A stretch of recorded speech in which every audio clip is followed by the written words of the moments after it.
I'd like to call the committee meeting for finance to order at this time.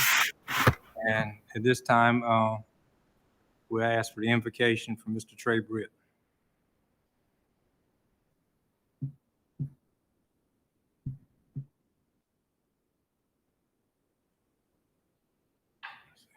I'm looking to Dr. Williams. Dr. Williams. Which one? Next. I forgot I hadn't done that. Hit his name. Hit that one. Right here. Oh, that one there. Yeah, man. Okay. Click on his name and hit the icon. Okay. Let us pray. Dear Heavenly Father, thank you for this day. Thank you for this time that we get to spend dedicated to the public schools of Robeson County, dear Heavenly Father. Thank you for all the board members that's here represented. Thank you for our superintendent, dear Heavenly Father, and the cabinet as well for all the hard work and dedication. Pray your hands be upon them in this meeting and in the next meeting after this one. In your name I pray. Amen. Amen.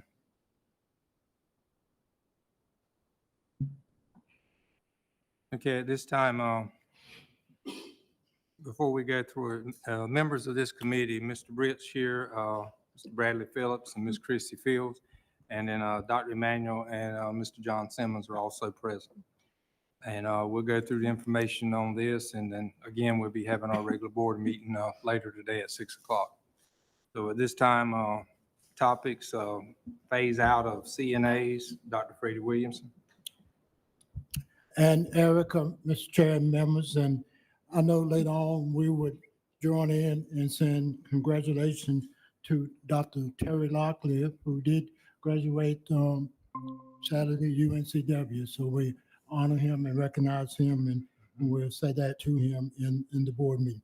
Let me ask Erica if she would come and talk about CNAs. If you remember, CNAs came about because of COVID and the need for data collection, and that's how we took care of that need. So Erica, tell us where we are.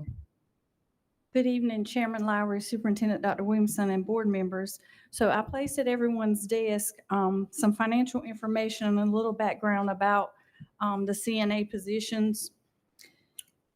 The CNA positions were originally created during the 21-22 school year with a DHHS grant that we received as a direct response to COVID. Originally, there were 52 positions, and contract tracing was a vital part at that time. As we all can remember, anytime there was an exposure to COVID, you had to go down the tree of who they were next to, who they were with, and our nurses just could not keep up with that information for all of our employees. So that grant covered the CNAs through the 22-23 school year, and we used ESSER 3 funding to pick up that cost through September the 30th of 2024. Currently and presently, we have 34 of those positions remaining. I have listed on the sheet for you what those salaries are, the 2% supplement, the FICA and retirement match that the district has to pay, as well as the hospitalization cost. So those 34 positions cost the district $1.484 million. Currently, 24 of those positions are paid from state low wealth, and 10 are paid from federal Title IV or PSRC 108.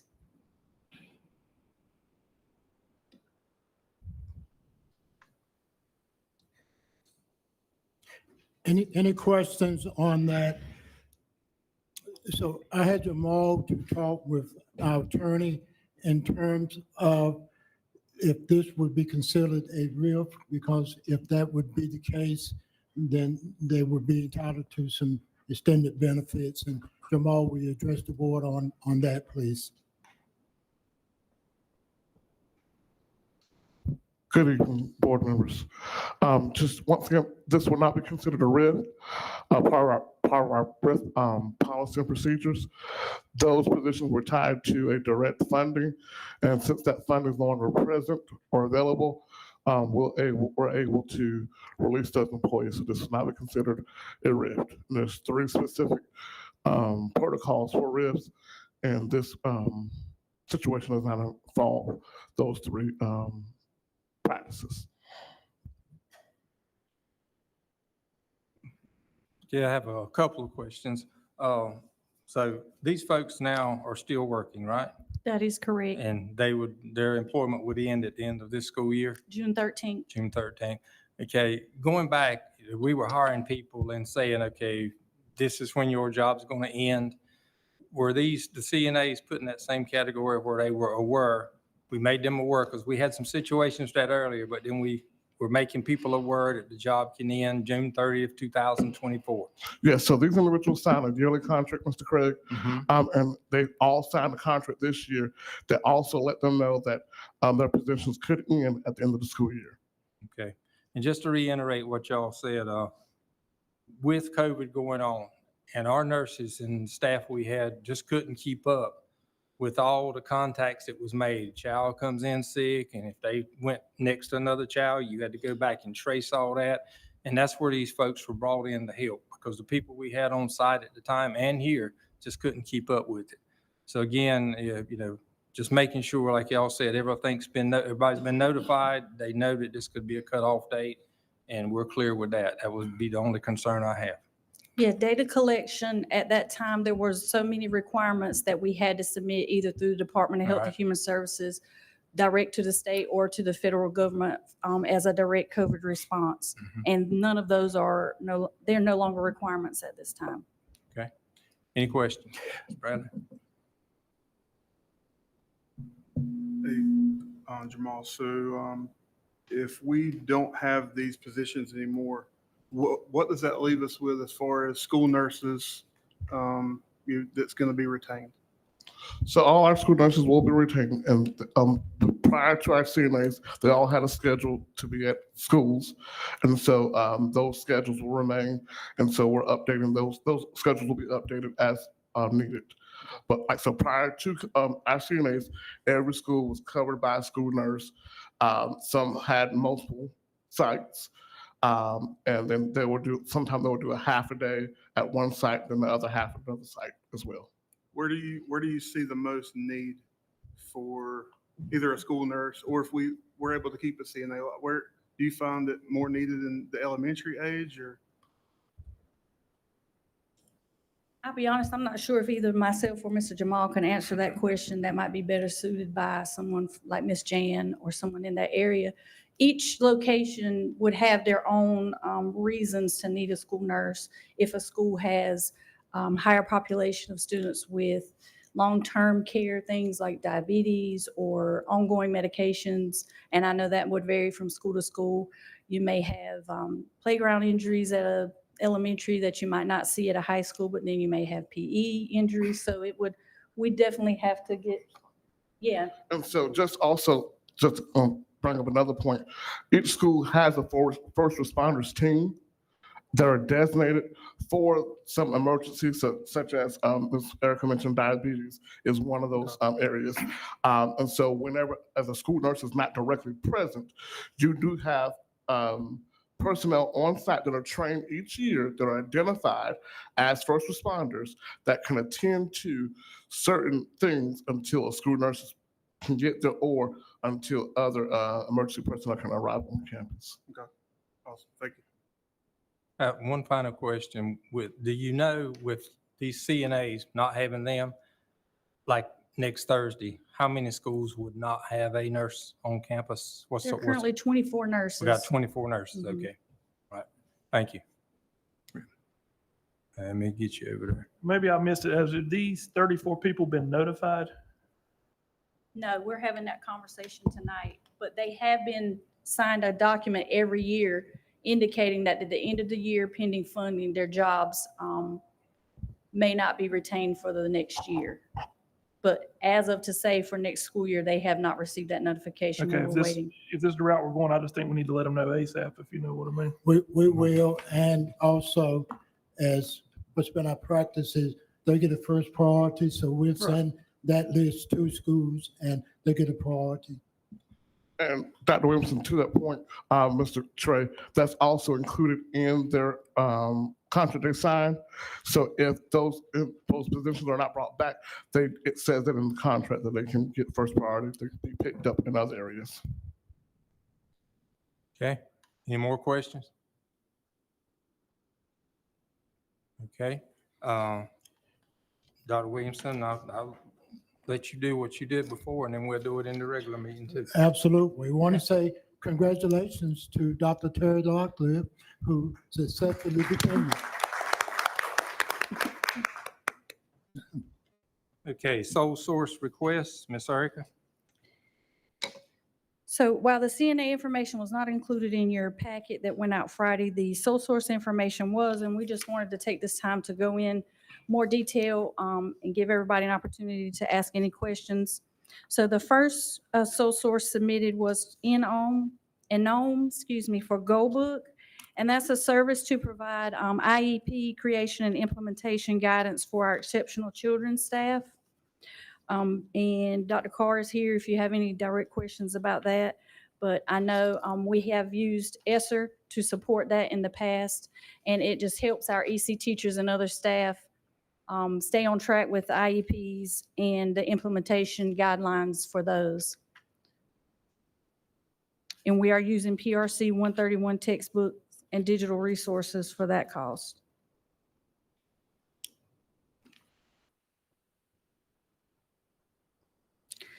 The next one, okay, I'm sorry. I got you. Hey, Ms. Fields? So my concern would be, we're facing uncertainty of our funding. Should we be extending more when we're not sure what our funding's going to be since we used ESSER funds for this?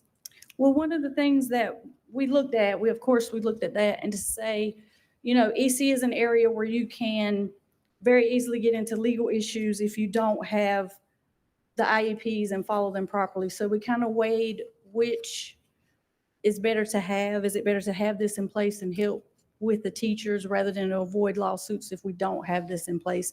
And this is something from a previous lawsuit that was suggested to help clean up some of the exceptions. We've had other issues and exceptions over the years, multiple years with our exceptional children program. And that was one of the areas that came up in those audits maybe 6 years ago. So that was one of the things we weighed to see if this is a cost that can help keep other costs down. That is why we're bringing that forward. And so how will we offset this? What will we use to offset it? So we have over $2 million into textbook and digital resources, so we don't have to have an offset for that one.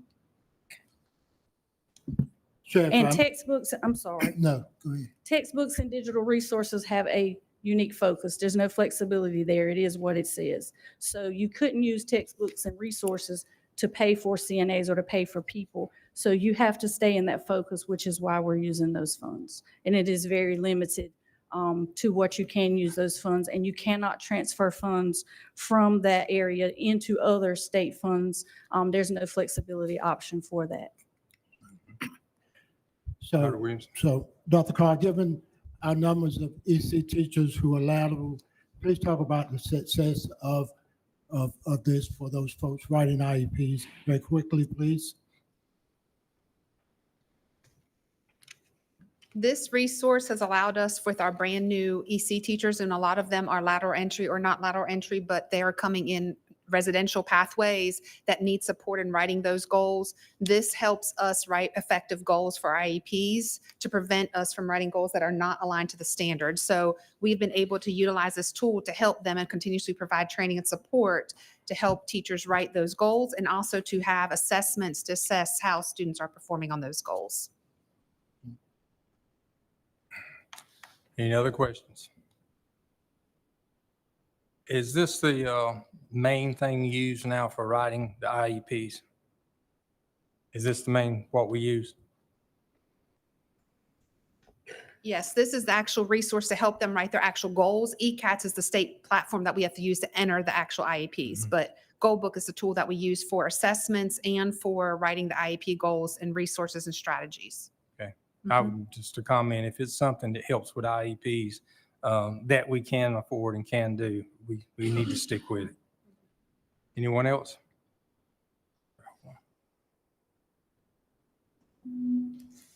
Dr. Locklear? Thank you, Mr. Craig. I appreciate it. Dr. Cora, do you know approximately how many students are participating in Apex learning courses? I have to look at a spreadsheet to give me a couple minutes, but I can pull what we're using because it's being used all across District 612.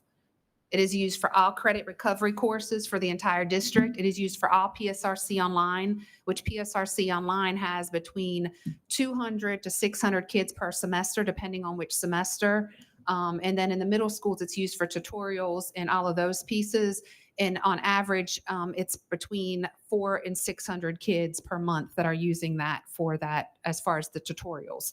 But and it's also used for ACT review. It is also used for work keys assessment. So there's multiple pieces that we are using with that tool to help support the needs based on the data that we've seen. Is this Instructure Canvas? Is that for a year Yes, that's a 1-year contract. for our entire Canvas system? Yes. That's a big difference in Canvas and Apex. What Canvas only is the LMS. That's it. There's no content, is only Right. the platform.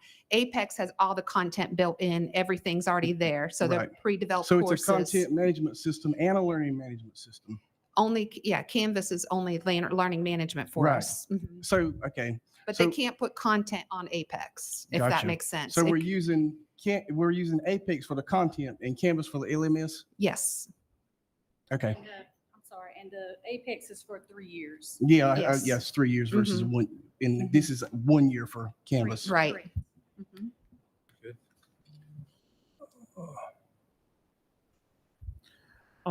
This Brett? may be, I guess, Ms. Setzer or Wendy Dorsey Carr, on this paper that we have with the Apex Learning, it's got quantity of 300. As you just already stated, 400 to 600 are using it. It's teacher licenses. That is teacher license as Yes, far as the 300? that's not student licenses. That's Gotcha. teacher licenses. Thank you. Anyone else? Okay, Ms. Erica, let's go No, I on. think Got Miss some- Oh, I'm Christie. sorry, Ms. Fields, missed you there. I apologize. So for our folks that are listening, can you tell me what LMS stands for? Learning Management System.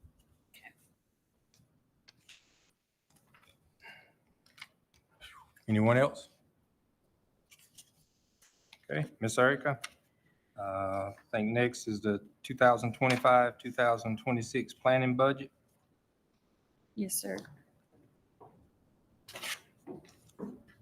So I also included another copy at your desk of the 25-26 planning document. And we always start off with the current year budget summary that you've already received, just to show where we are now and how we're moving forward. I always like to recap what the state did in the current year we're in, and then have conversations about what we know and what we don't know for the next school year. So in the school year we're currently in, the state implemented a 3% increase for classified employees. The retirement match for the first time in the 25 years I've been here went down slightly from 25.2% to 24.04%, and we don't anticipate that happening again. The hospitalization increased from 7,557 per person to 8,095 per person, and we expect that trend to continue. We also experienced ADM decrease of 127 students in this school year from the prior school year. And teachers received an average raise of 1.55% to 7.05, depending on the step they were on the scale.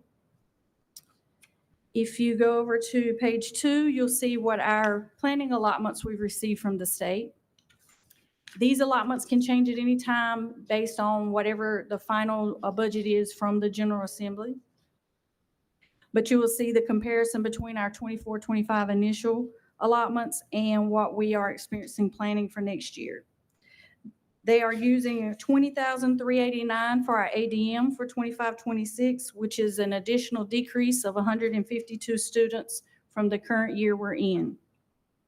And there you'll see the various increases, decreases based on that planning allocation.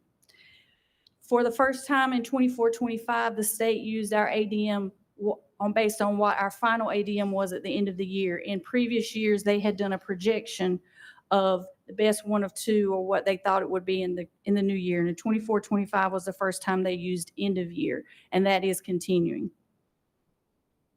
Some of the biggest differences you'll see, we're showing an increase in low wealth of $3.6 million. There's a low wealth formula that's about 4 pages long. A lot of different factors go into that formula: the wealth of the county, the ability of the county to raise revenue, property taxes, on and on and on. There's a lot of different things that factor into that formula, and I can share that formula with everyone at the next meeting. But you'll see the differences, pluses or minus, based on how every state funding formula is different. Some of them set a base, and then based on ADM, number of students we have in certain grade areas, they all have different funding formulas. So we will look forward to getting our budget for the year, and then I'll submit the detailed document with those state budgets once all of these dollars have been finalized. Any questions about the planning Mr. allotments? Chair, if I may.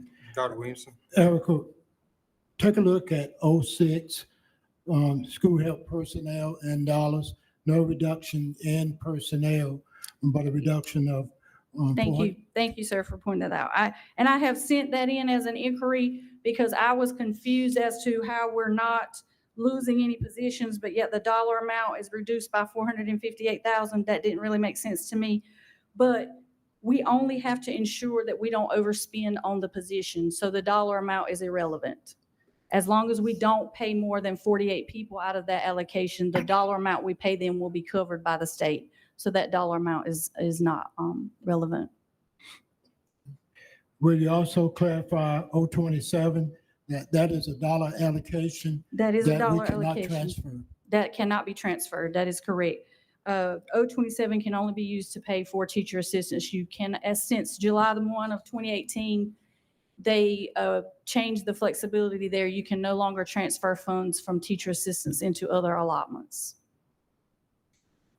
Ms. Erica, 2 things.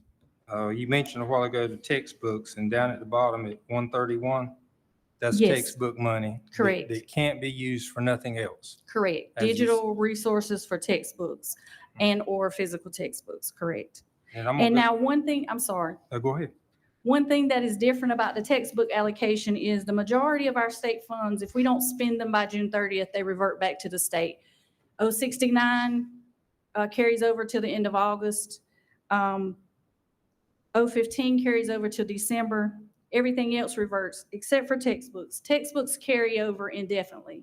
So while we had ESSER funding, we were using ESSER and allowing our textbook dollars to accumulate because we knew at some point we would be in a situation where we would need those funds after the end of ESSER. So those funds stay in that textbook account and they do not revert back to the state at any point. So this amount here is what we have, and it's projected. That's the for new textbook. That's amount. the That new is amount. not what the current balance So of. we've got some maybe we've- left over. Yes, Okay. that's correct. Okay. And also back on the low wealth, I can't remember that going up. And that's what you were saying, going up, like the low wealth is going Not up. by that much. And like Typically, the we sheriff. only get an increase in low wealth based on whatever the state raises are projected to be, Mhm. enough to cover the state increases and benefit increases. That is a very large increase for our district. Some districts experience the same thing, but in decreases. We have one district that lost $7 million in low wealth. So it is, the formula is recalculated year to year. It's based on factors outside of our control. Like, again, I mentioned property values, and this long funding formula has a lot to do with county data. And some systems are experiencing an increase in wealth in their county. So that means a decrease in low wealth, because low wealth is for your underfunded counties. Any other questions? Dr. Manning, you have a question? Just a second. I Okay. just want to know, are we going to be able to maintain the resource officers at the same level that we have this year? So far, yes. What does that mean so far? If these allotments hold, yes. Okay, Because like I was saying, if anything changes in the General Assembly and they make any changes to our budget, then we'd have to reassess. But as long as these funding formulas hold constant, yes. okay, thank you. Ms. Erica, since Dr. Emmanuel opened that door, maintaining what we have, do you know how many schools we have now that is not covered or is covered each day? With Do the you have that resource cost? information, Mr. Bobby?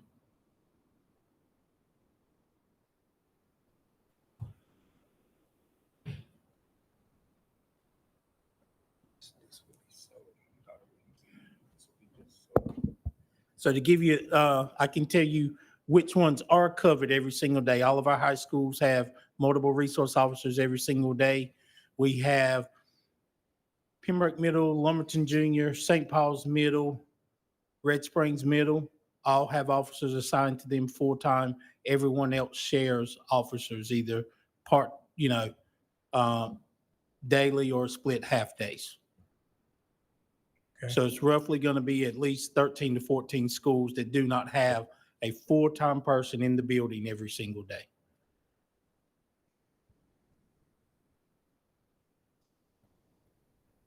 Dr. Emmanuel? With all that deductions, are our K-8, do our K-8 schools have a full-time one? No, What? no, our K-8 schools do not have full-times. Those folks are shared. Wow. Okay, thank you. And now, just to add to sharing, remember we realigned all of our resource officers about 2 years ago to put them in proximity to one another. So Magnolia would share with Piney Grove. Parkland would share with Rex. Prospect shares with Union and my other K-8. Okay. I think that's all. Bradley, just a moment. Mr. Phillips? So, Mr. Bobby, what plan would we have to put in place to, let's just say the number's 13. Yeah, obviously we can't fill those all 13 next school year. What plan can we put in place to have those schools covered permanently? With someone in the building? Additional funding? Yes. So it would be twofold, and it would be additional funding, and also if, depending upon the location of those additional sites, whether the law enforcement agency could produce those additional resource officers. Because when we first increased the number of officers, it probably took 3 to 6 months before the sheriff's department was able to fill all of those vacancies or additional requests that we had. Do you know roughly per body a figure? What? That's Just gonna- to give a ballpark. if That's you going to don't know. vary between the municipalities, but we spend very close to $2.2 million for SROs. I know our bill for County of Robeson varies between $160,000 to $162,000 a month. But then we use County of Robeson, City of Lumberton, Town of Red Springs, and Town of St. Paul's. The Town of Pembroke, we do not currently have any officers from. But it would vary, but we pay all the costs for that officer or reimburse. So we reimburse for the salary and all the matching benefits, just like we would have for an employee. Thank you. Mr. Chair, if I may, Bobby, historically, you could pay for resource officers out of state school money. That changed. That is correct. If we can no longer, we can apply, but it's very limited. Once we apply for school resource officers out of safe schools, it tires our hands in the ability to apply for equipment out of that money. And our safe school allocation was only 181, I think, thousand. So that, I mean, that would only pay for a month of, and some change for the officers. And I'm sorry. And then you're not guaranteed it year to year. It is a grant, so you have to reapply. So if you hired because you got the money one year and then you didn't get the funds the next year, you're dealing with how do you cover that cost?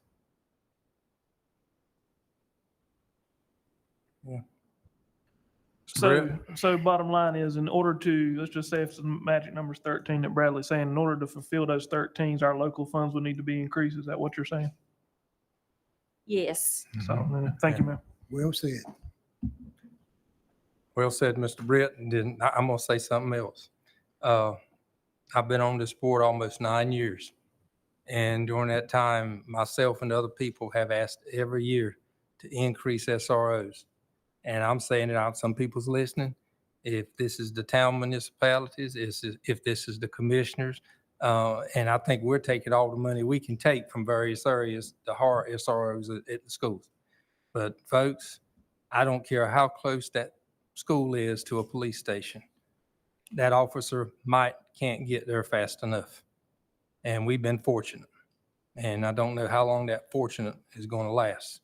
But we need an SRO in every school 24/7 every day. And I'll leave it at that. Anything else? Okay. Thank you. Feedback from county commissioners. Oh, no, I'm sorry. We still got a lot to go through Okay. Keep going the over the budget, budget. Ms. I Harris. apologize. I know that takes a while. Yeah. You know. That was just the state planning Yeah, allotments. Then okay. we'll go to the local planning budgets. And I just wanted to highlight some of those areas. You'll see there's a reduction in the IEA grants. That may not be a final number. What happens with the Indian Ed grant is everybody applies. Some people are approved, some are denied. If there are additional funds, they will reallocate those to the ones that are approved. So that number could change. And in just about every year in the last 5 years, we've gotten additional IEA funding there. The ROTC was adjusted because we are going to have some newer ROTC instructors that have lower salaries. So that's just the match from the ROTC that we get. The SCORE grant, this was the last year of the SCORE grant, so you'll see that's been removed. Indirect cost is reduced because we got a larger percentage of indirect costs from ESSER. We got almost 10% in indirect cost, and all of our other funds are only less than 1%. I think it's 0.95. And then you'll just see various adjustments based on where we currently are in this year's budget. The biggest number there to see is appropriated fund balance. We need $3 million in order to balance this budget, and that is keeping everything status quo. This is a continuation budget. This is not an expansion budget. We're not asking for any additional funds to do anything different than what we did in this school year because we just wouldn't be able to afford it. The numbers that I used in planning, we used a 3% increase for salaries. We're not sure what that is going to be. I know the Senate version of the budget proposed a little 1.25%, and we budgeted an increase for the retirement and hospital. But we won't know what those numbers are. This may have to be reevaluated once we get a final budget document, which we have to in every year. Any questions on that revenue portion?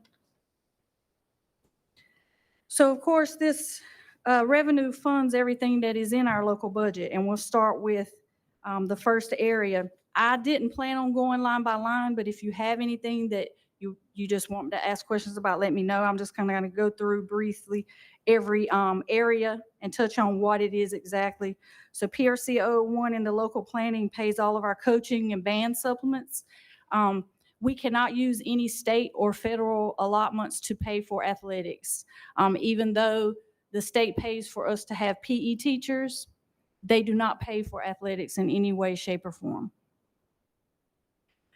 You'll also see the supplies and athletic insurance. We have catastrophic policies in place for all of our athletes. If something was to happen, this is a second policy that can be used once their primary insurance is paid out. We also send the schools athletic allotments every year to help them offset some of the costs for security officials and so forth. And then the athletic software is the huddle that is used for all the teams to put together tape that they are required to share and that their athletes use for various purposes. If you look all around this page and the next page, PRC 002 is Central Office Administration, and that is funds required not to pay salaries or anything. That's where a lot of the board expenses come from. We pay a small amount for bus garage uniforms. This is where we would pay our general liability insurance, our auto insurance, which both are going to increase. I put a slight increase here, but we're hearing it might be closer to a 10% increase. Everything is going up this year. This is where we have the attorney fees, the tool allocation. We pay our Mechanics at the bus garage, a small amount every year to replace tools. Our audit services are here, postage, and all the things that we need to keep the central office running. The next one is PRC 003. In here you'll find, I'm sorry. Question.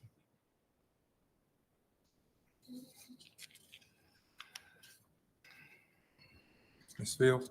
The central office administration, that 2.2 million, what does Yes. that cover? Because I think you said it didn't cover salaries, correct? It does not. It covers, there's a field trip that the kids go on every year for the hockey team. Sometimes we have invoices come in from, and it's all spelled out here. What So I'm reading from the everything line. up under there? Everything up under here is all covered in PRC 002. Special Olympics, special arts. Sometimes like our June invoices for our county SROs come in after the fact, so we have to use local funds to pay them. That comes out of their prior year SRA invoices.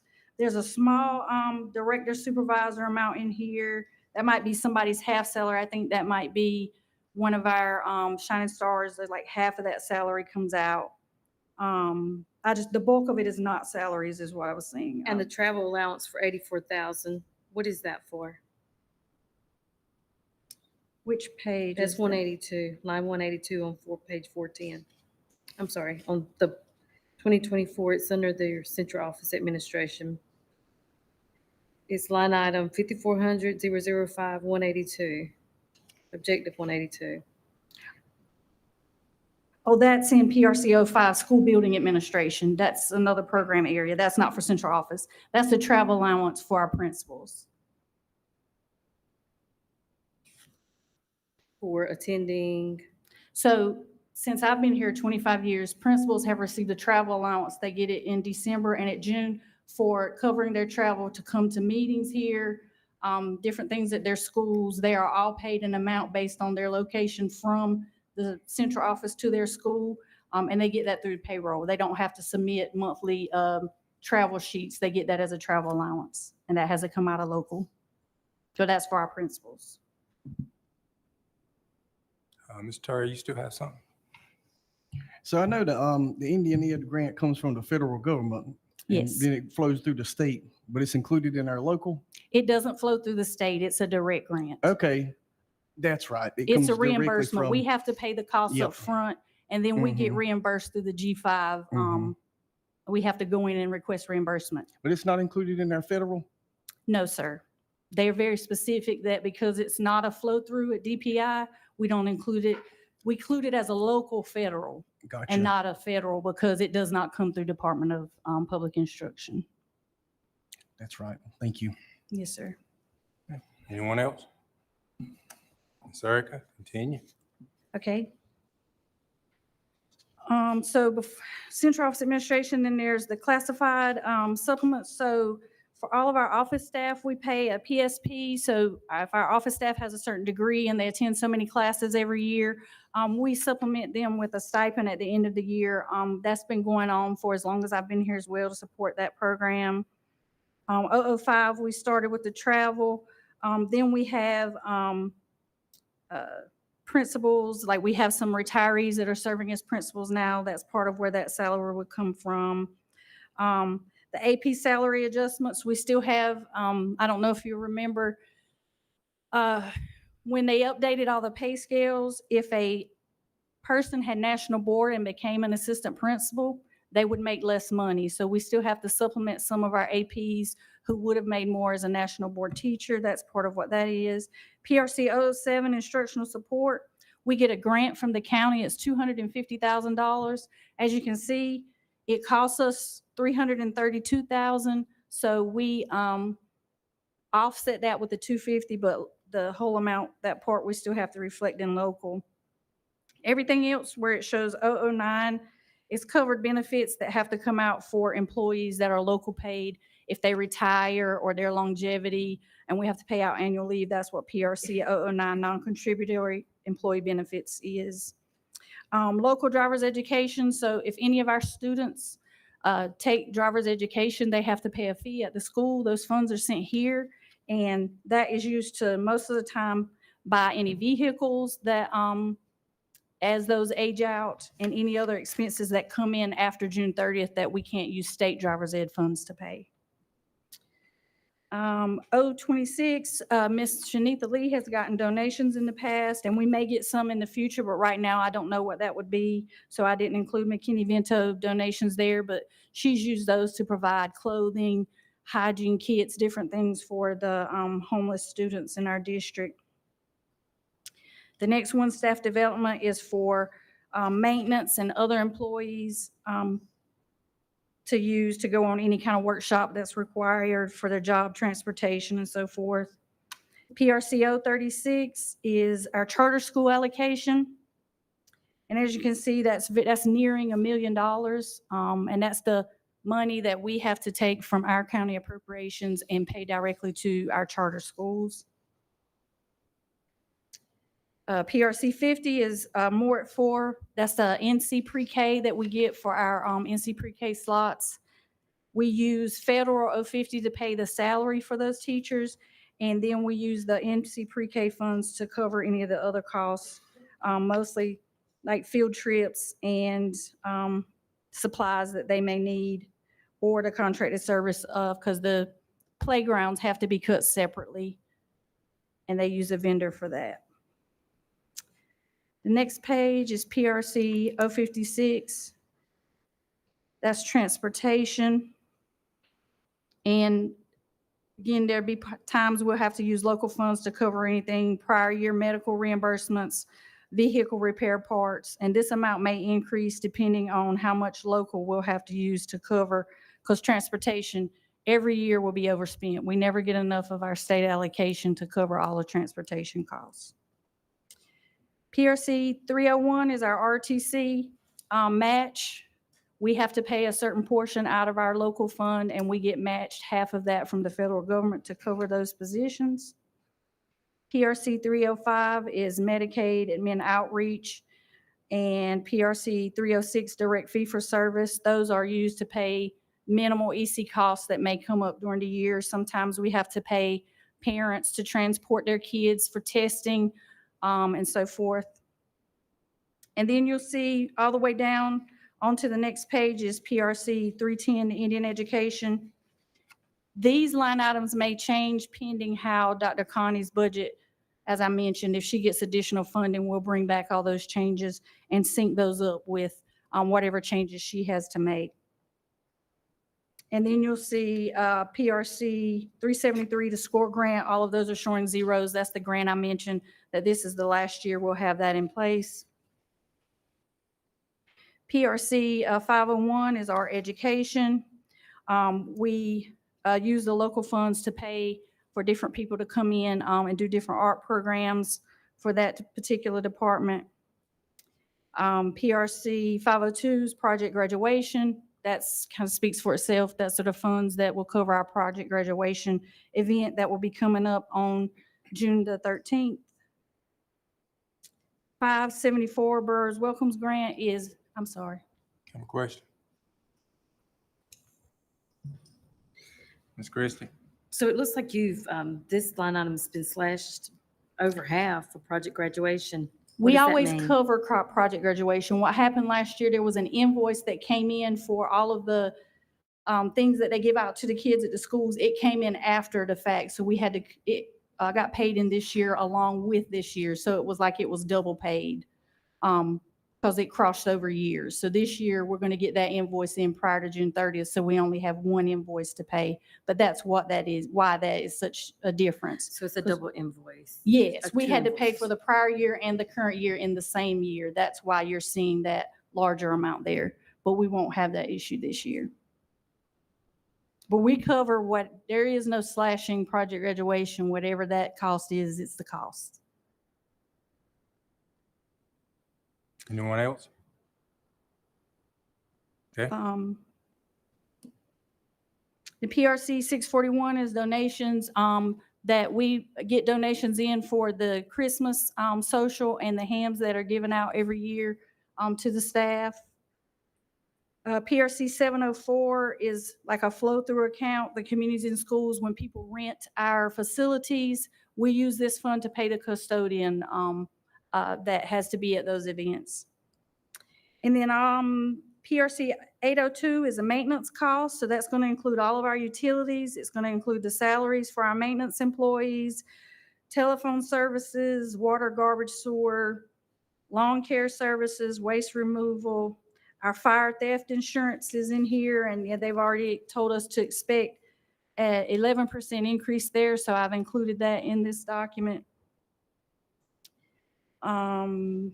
Then we go to the planetarium, PRC 880, which covers any costs for the planetarium, of course. And then PRC 895 covers technology and our NCY/Power School Department. And then finally, the print shop is PRC 896, and that covers the salary for print shop employee and any supplies and equipment that he will need to run those facilities.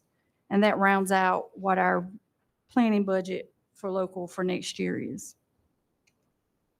Any questions? Okay. Mr.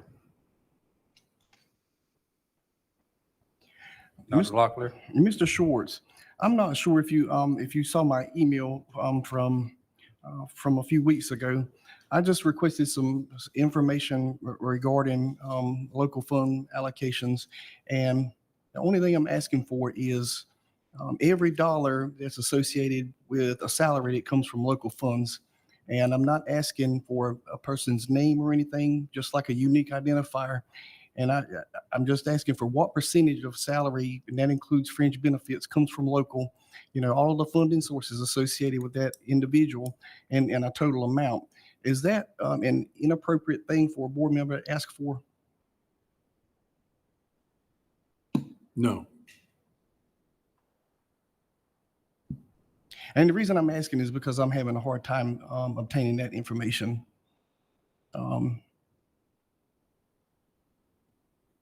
So I appreciate you making that clarification for us.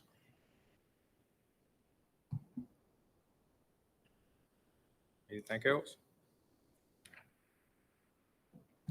Ms. Erica?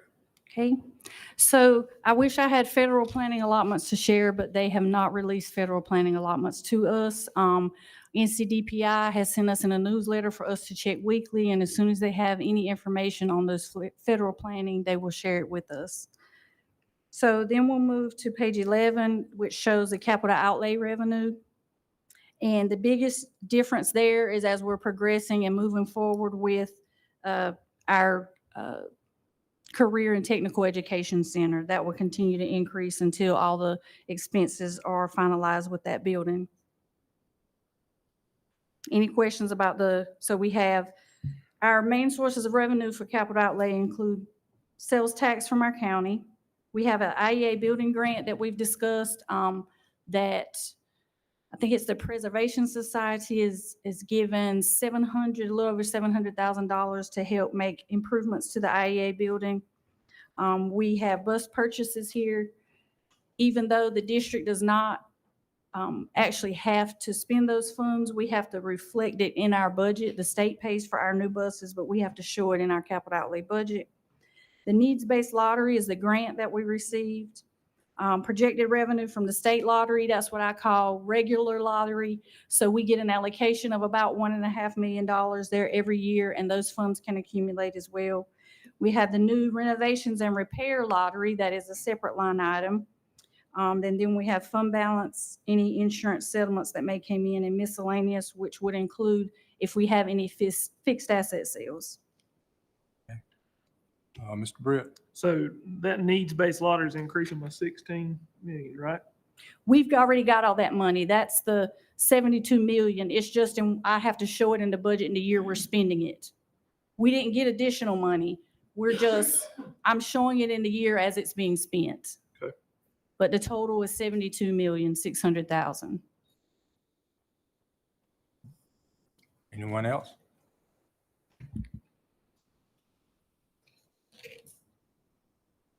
Ms. Erica? Okay.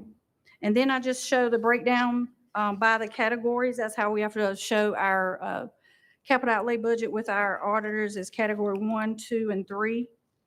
And you'll see there's not much difference. You'll see some changes maybe to some athletic projects, again, the career and technical high school, the pass-through with the buses, because in the prior year, we also received a separate grant for the 2 buses that we received. So I reduced that because we don't anticipate receiving that again for this year.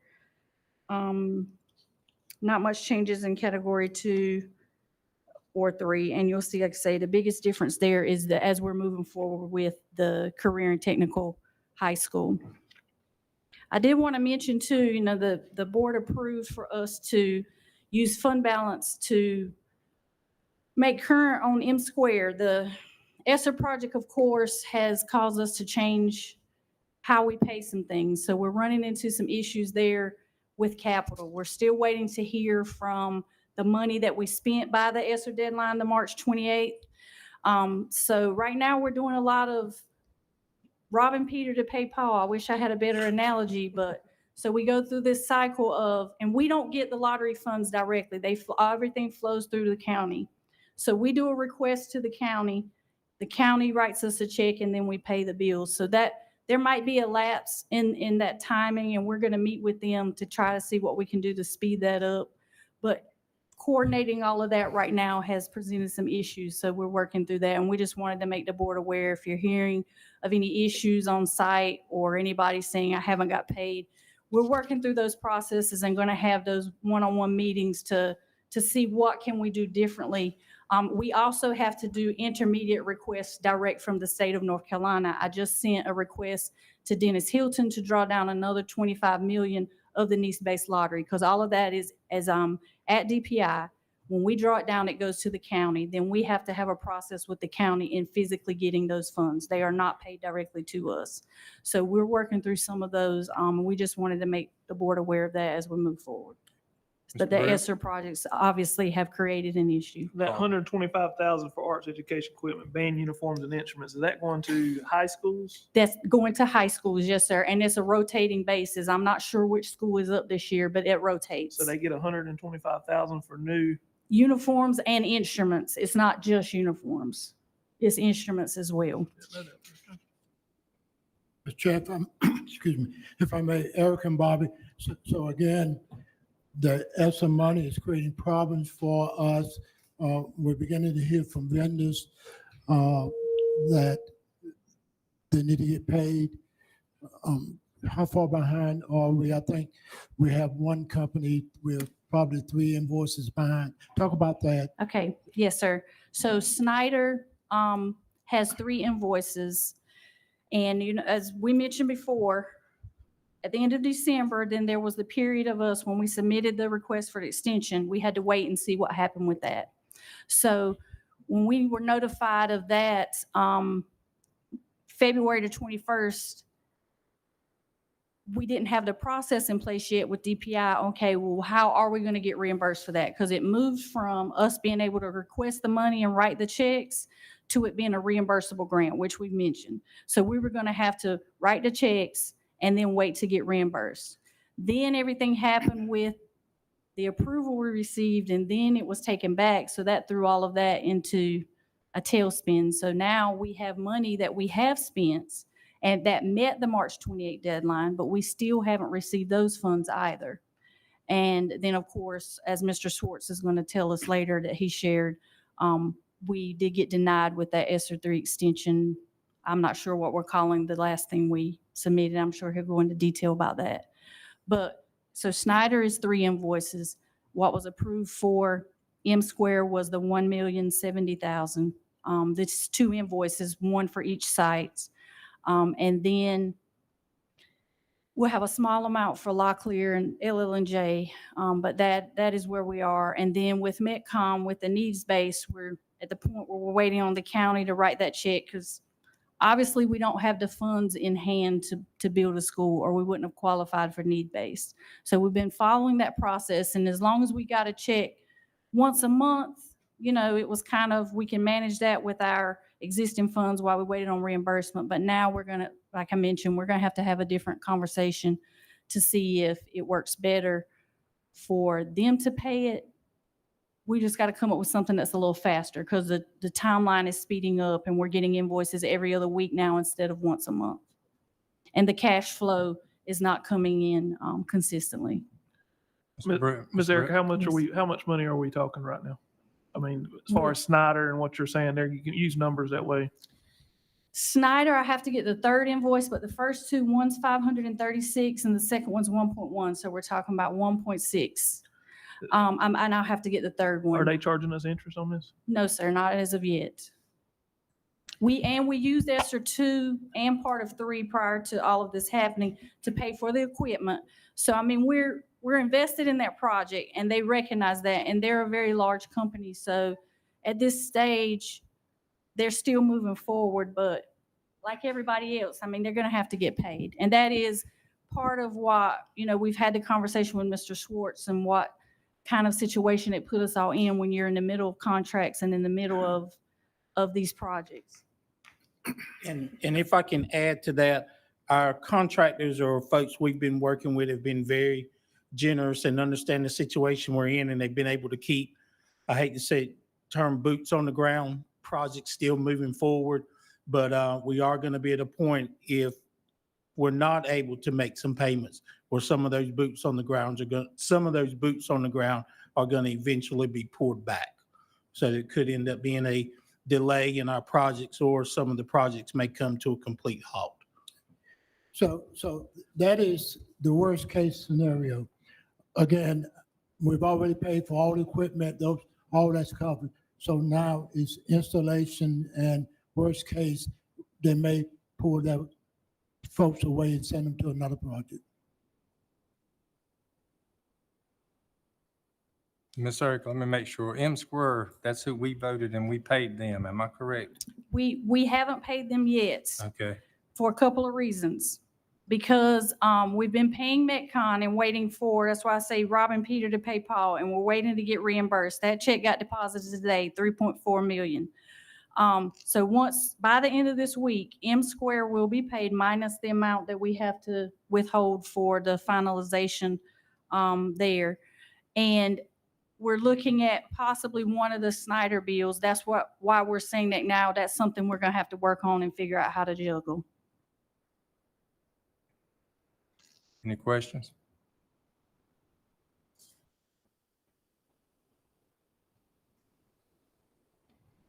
Okay. Anything else on that, Ms. Erica? I don't think so. I did include the enterprise planning. Again, once we have more detailed information, I'll submit the entire budget, but those are our self-sufficient areas: child nutrition, Shining Stars, and CIS. I did include a decrease for all of them based on where we are now. We've mentioned with child nutrition, we really got to drive home the participation of our students in our meal program. And Shining Stars Daycare has a lot of different funding sources that will be included. And of course, our CIS Prime Time is our parent before and after school care. Okay. No questions? Next item here was feedback from county commissioners. Do you have any? I don't think I have not received any feedback from Okay. any county commissioners. The last information that I know I have already shared, we asked for $3 million for the 24-25 school year. We received an additional 1.3, and we have not heard anything about the difference at this point.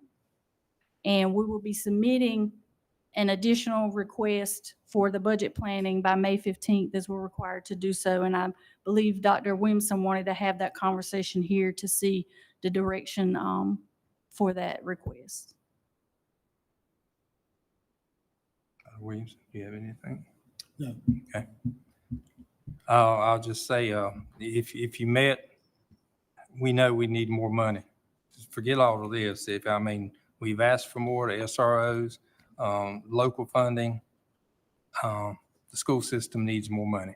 And I would just make that comment here tonight that, and I'm sure we probably conveyed that to commissioners if we met with them, the needs for money to just continue what we got. We're And talking about status quo. just I mean, status we're quo. talking about, No, it's a continuation continue. budget, not an expansion budget.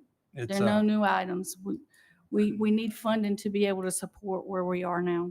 The one comment, and I know there are municipalities, we don't compare to them, but when you look on the news and this school system asks for $30 million increase or 25 million, I mean, there's some outrageous, I don't say outrageous, but just some very high figures that systems are asking for an increase from the commissioners. And again, we're just needing this money to keep going the projects we have to keep going. There's a very good article that came out with Rutherford County Schools, and they have partnered with the group, the local finance, that does the local finance study in doing more local discussions in their county. I thought it was interesting. They had some really great points they were making, but one of the things I noticed, they have 7,000 kids in Rutherford County. Their county appropriations are $17 million. And they're asking for 5.4 for a total of over 22. We have 20,000 and our local appropriations are 14,860. So, I mean, we're not the only ones in this situation. It is across the state, but if you look up Rutherford County Schools and see their platform they're using, but what stuck out to me was the amount per child that they are receiving, but still they are requesting additional funding. Okay, PRC 251. So last school year, Oxendine Elementary received this funding, PRC 251. The long name of it is Economically Disadvantaged Public School Support Funds. And the way a school qualifies for these funds is that they meet both of the following. They have a student population that's comprised of at least 80% of students identified by NCDPI as economically disadvantaged, and the school exceeded expected growth in the prior school year. So we have a school, Union Elementary, that has qualified for these funds this year based on last year's test data. So we have received $118,963 for Union, and what we did at Oxendine is we provided the staff there, the whole school, bonus. So that is what we plan to do with these funds. It will be paid out in the end of June. I don't have any information on what the dollar amount is going to be yet, but I will bring that back once I have worked with the principal on making sure we have all the staff included. With the amount for Oxendine, it ended up being slightly over $2,000 per employee. And I'm not saying that's what this is going to be, but it should be similar. And we just wanted to bring that forward. And I included that as well as a list of all the schools in the state that met the same criteria. I guess they haven't been notified yet until after. Miss Yeah. Katrina has been Ms. notified, Katrina's yes. been notified. Okay, Yes. good. All right. Yes, Ms. Fields. Yes, ma'am. Ms. Fields. So this says that funds shall be used for curriculum. So Activities does that mean? necessary to support students in instructional support and bonus and retention programs. So that's what was chosen, is the bonus and retention program.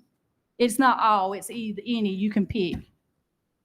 Okay, I got you. Mhm. Okay.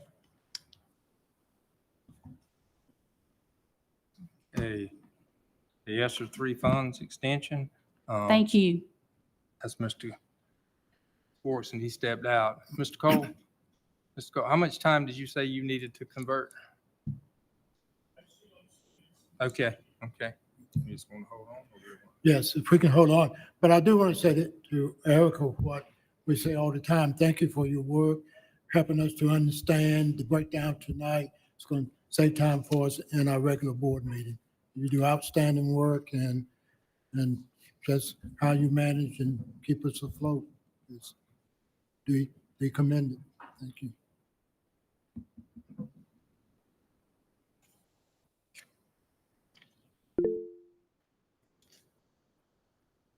Yeah. Mr. Henry. Um, Go ahead, Mr. Mr. Craig, I would like to be added to the agenda as being a participant in this meeting. Even though I hadn't said anything, I was here when you, started. Okay, and I apologize for not recognizing that you were there, That's okay. but we'll keep that in mind.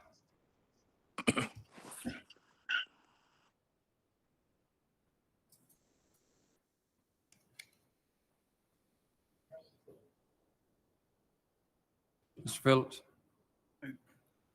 Dr. Williamson, reverting back to the feedback from county commissioners, is there any talks of another joint commissioners, board members meeting like you guys have done in the past? I was on board when you done it before, so I didn't know if there was a plan to do that again. If that is the request of the board, we can do that. That was part of our mindset when we asked for board members to touch base with commissioners, but we can ask for that joint meeting. Yes. We'll reach out. I think, Straight. I think that's my feelings as well, because if we get them in the room and then we can discuss it and have a constructive conversation on what they want to see in order, that sort of thing there. There's got to be some give and take, but at the same time, I think getting everybody in the room, it can be for the betterment of the public schools of Robeson County.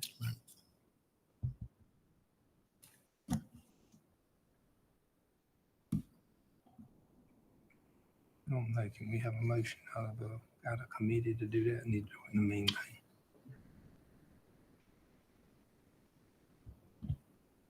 Mr. Swartz, you're up. You're up. Up to me? Yes, sir. Answer three. It had to be important, I know. No, it was related to this item.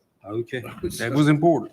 So that call I just got was from one of the attorneys at DPI dealing with a meeting that we're going to have tomorrow afternoon at 3 on the ESSER funding. So the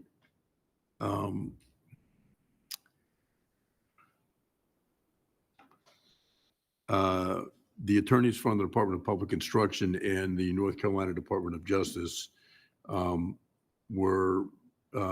a meeting yesterday, and there are 3 districts remaining that are affected by the ESSER funding appeals and the denials that were in the letter that I sent to you all from the U.S. Department of Education.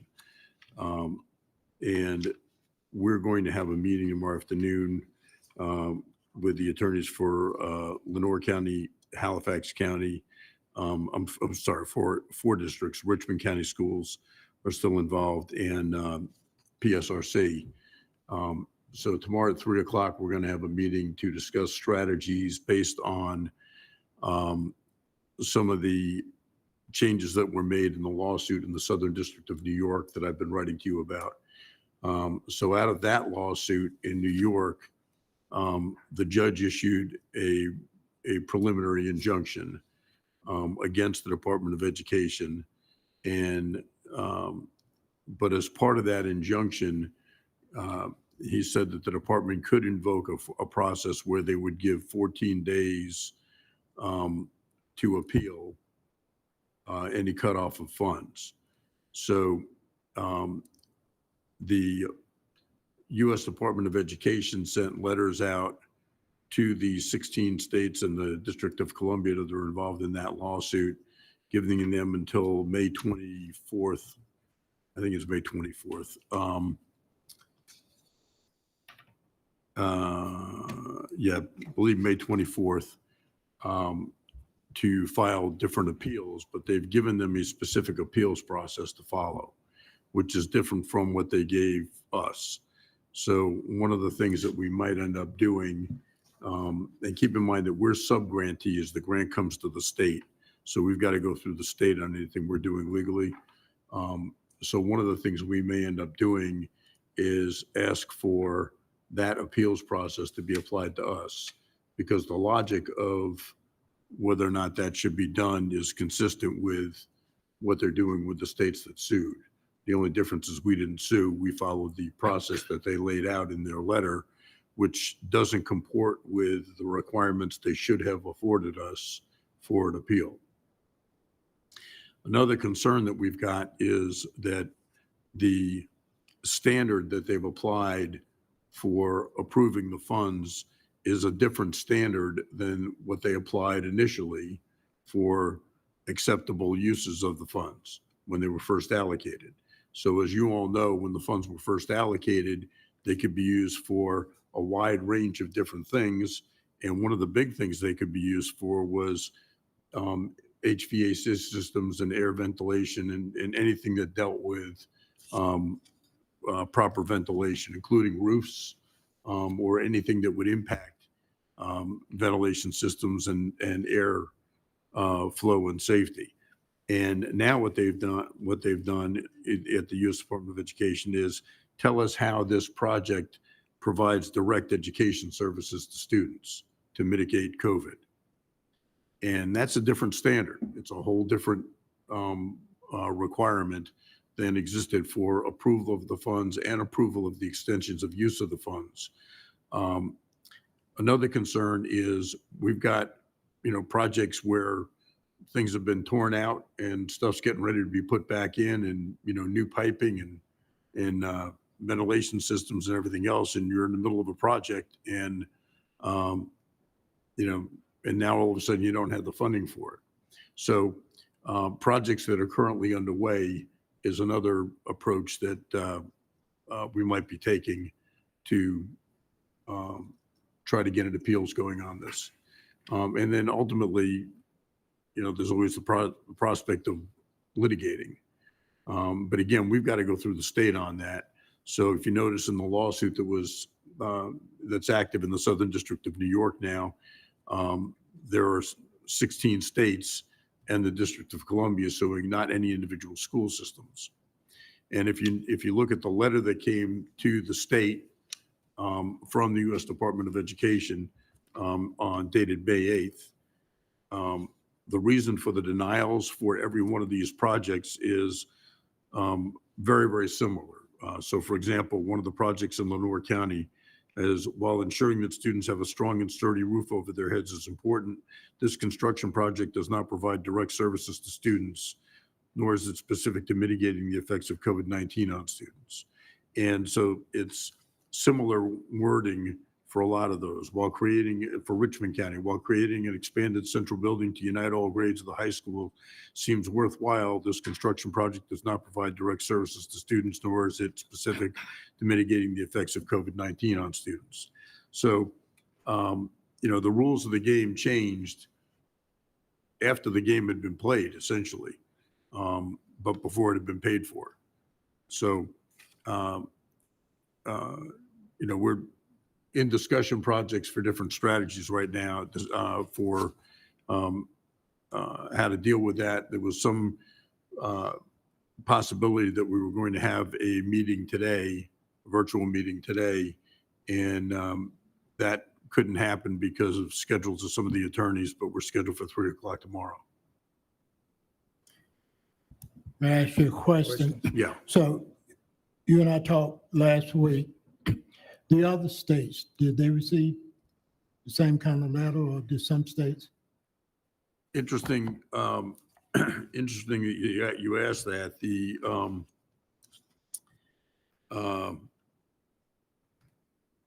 During the injunction hearing, let's see if I can get this one. So there was a document filed on Friday in that New York State case, in the federal case in New York.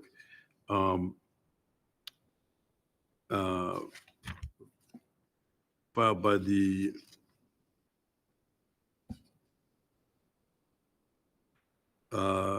state of New York, and they attached a copy of a letter that was read during the oral argument on May 6th. It was a letter dated May 2 that came out from the U.S. Department of Education, and it was addressed to the Arizona Department of Education. And they granted some of the funds that went to Arizona. So one of the things that you'll pick up on is that Arizona is not one of the plaintiffs in this lawsuit. So they did grant a couple of the requests for a liquidation extension date, and they denied a whole bunch more, but they gave an opportunity to appeal, and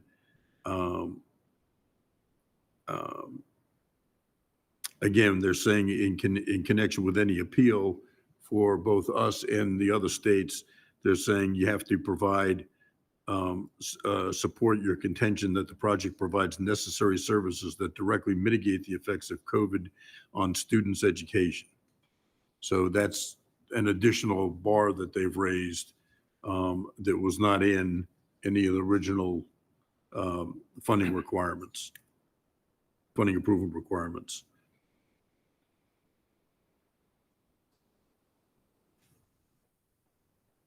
Anything else? We'll go ahead and vote on a couple of these here. We don't have to worry about it. Okay, finish up real quickly if we can. Part of the idea of doing this year, which is it's done every year before we get into the final phases of the finance for next year. And since we had everyone here, could we get a motion for the sole source request to for that to be approved tonight? Do I have a motion for that?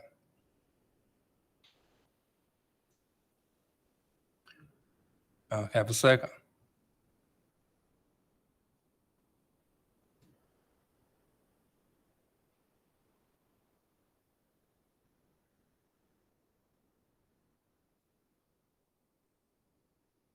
Yeah, has to be somebody on the committee. Just ask Mr. Bradley, Mr. Terry, Mr. Trey, Ms. Chrissy. No second? Ms. Savannah, yeah, so it's, yeah, we got to have it one way or the other. Okay, have a motion and a second. All those in favor say aye.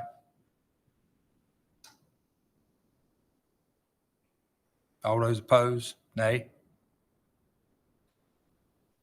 Okay, motion passes. Could we have a motion to approve the 25-26 planning budget? Motion's made to approve it. Do I have a second?